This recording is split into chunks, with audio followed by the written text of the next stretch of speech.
సమాధానం రాలేదు. అంటే ఆర్థిక ఇబ్బందులు ఉన్నాయి కాబట్టి, బట్ అర్థం చేసుకున్నారు. హాస్పిటల్లో ఉన్నా సరే ప్రత్యేకంగా వచ్చారు. వీలైనంత తొందరగా పూర్తి చేయండి. క్వశ్చన్ నెంబర్ 520 నారా లోకేష్ గారు. డిప్యూటీ స్పీకర్ సార్, కొంచెం మంత్రి గారిని రెస్ట్ తీసుకోమని మీరు చెప్పాలి.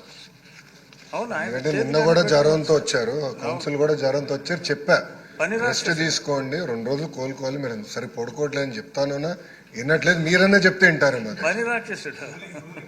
అవునా, మీరన్నా రూలింగ్ ఇస్తే గానీ వింటారేమో అధ్యక్ష. ఎందుకంటే పాప చాలా ఇబ్బంది పడుతున్నారు. అది very serious subject. Is not keeping well. అయినా కూడా ప్రశ్న సమాధానం చెప్పడానికి వచ్చారు. అన్నా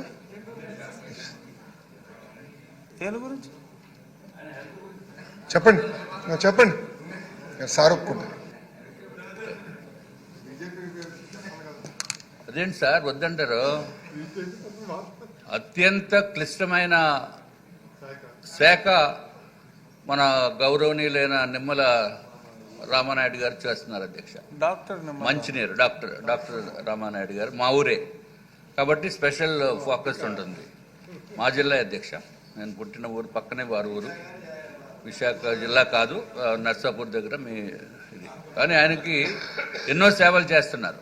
అంటే మనకి విజయవాడలో వచ్చిన ఫ్లడ్స్లో కానీ, లేకపోతే పోలవరం ప్రాజెక్టు గురించి కానీ ఆయన పడుతున్న కష్టాన్ని అందరూ గుర్తిస్తున్నారు.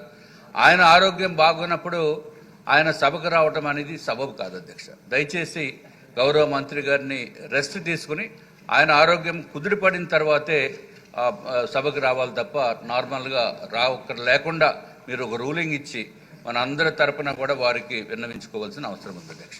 శనివారాల్లో రికవర్ అవుతారు మంత్రి గారు. డ్రిప్ లైన్ తో వచ్చారు అధ్యక్ష. చూస్తే ఇంకా ఉంది చేయికి. డ్రిప్ లైన్ లో ఉంది అధ్యక్ష. మొదటి ప్రశ్నకి సమాధానం ఖాళీగా ఉన్న ఉపాధ్యాయుల పోస్టు వివరాలు అనుబంధం 1లో ఇవ్వటమైనది. 2, 3 ప్రశ్న సమాధానం 15/2/2019 తేదీన ప్రత్యేక డిఎస్సి ద్వారా 521 ఉపాధ్యాయుల పోస్టులు మాత్రమే భర్తీ చేయటం అయినది. కొంత రామకృష్ణ గారు. అధ్యక్ష, మీరు చెప్పిన సూచన పాటిస్తారు అధ్యక్ష. సూటిగా ప్రశ్నలు అడుగుతారు. చాలా సాహసోపేతమైన నిర్ణయం అధ్యక్ష.